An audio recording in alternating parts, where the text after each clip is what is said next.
Hi, Ms. Carter. This is Ms. Ambrose. I'm going to walk you through how to find your titles for the workshops that you attended with CPM. So I want you to start by opening up your browser and going to the hub.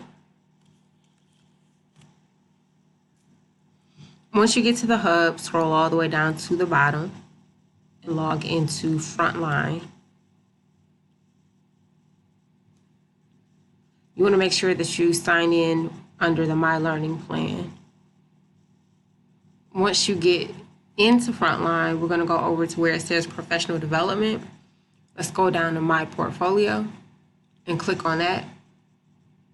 There you'll see all the workshops that you attended for 2019 to 2020, so this school year.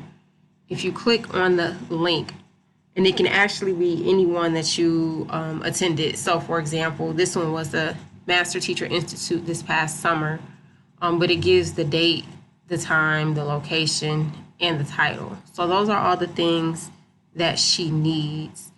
It'll actually, so like even CPM training right here, yours will probably be a lot longer than mine, but you click on that and it'll give you all the information that you need to make sure you get your pay.